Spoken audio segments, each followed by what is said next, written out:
screwed up. I've screwed up many times on this channel, but I did a card focus right after maybe episode 17 about Flicker.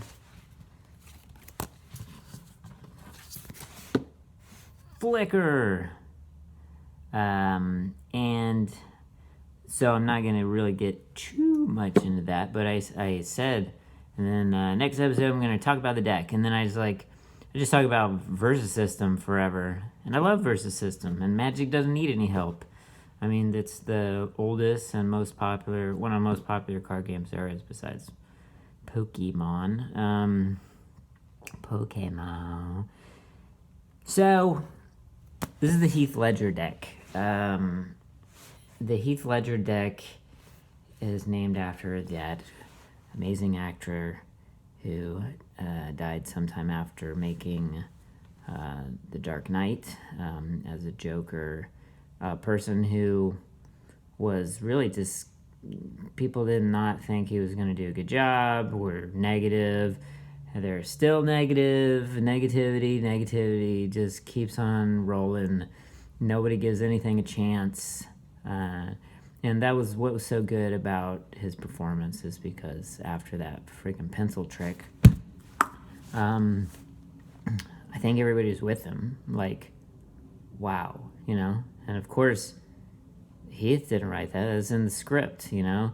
But Heath was so good at being a different Joker. You know, not trying to emulate anybody. So this deck has a lot of bats in it. Like the Blind Hunter. One nice thing about the Blind Hunter is, much like an old card from Arcadian Masks called the Highway Robber, they both do the same thing where they leech to life. You know, you gain and they take. I like those cards a lot. Because the Blind Hunter costs a little more, you get more benefit, as in it's a flying 2/2 instead, and it haunts, so it can do it twice. But how about doing it many times? That was the whole thing with all these blink and flicker effects. We're being able to make the card disappear and then come back. And of course, unlike phasing, when it comes back, now it's going to do its effect again and again and again and again, as many times as you can do it. And it refreshes the card. If you've attacked, you know, it'll be back in play. If by some chance somebody, like in my deck, put like a Pillory of Sleepless on it, that thing would go away. Though the deck has tons of enchantments that will make it much more powerful, like make it a 5/3 flyer, give it lifelink, make it impervious to damage completely, return it to my hand but give it +1/+1, add 3/3 to it, especially if it's the Blind Hunter.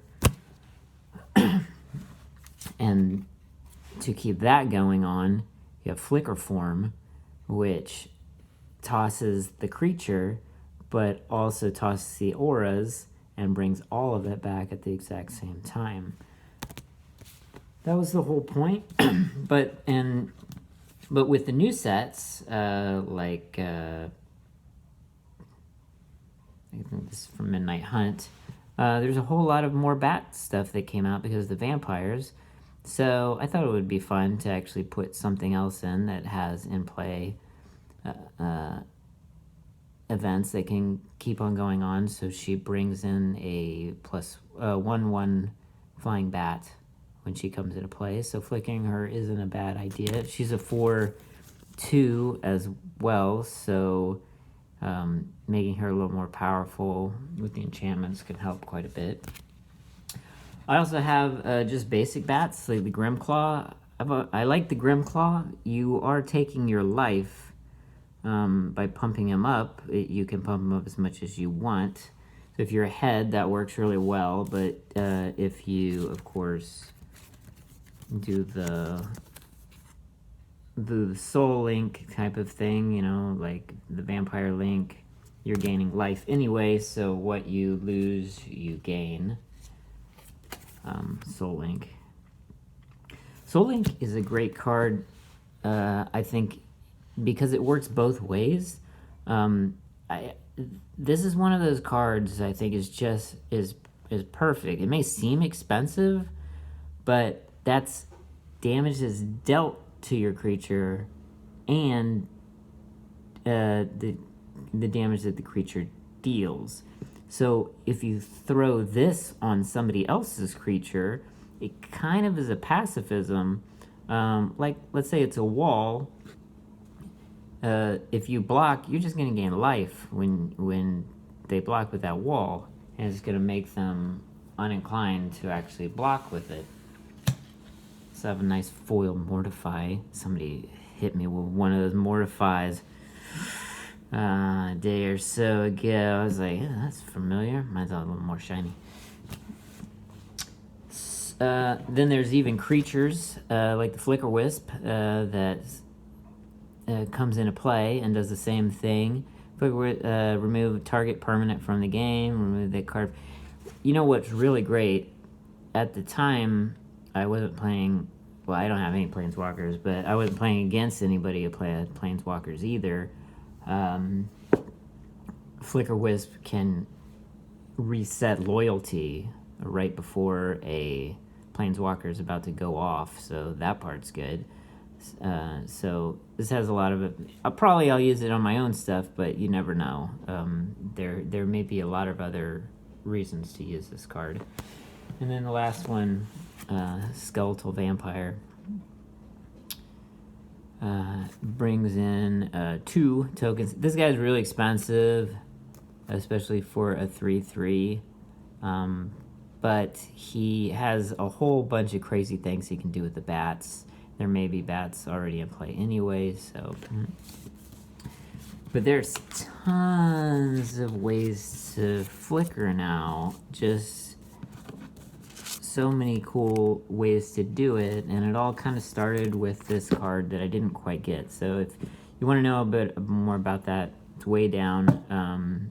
It's one of my first card focuses. That's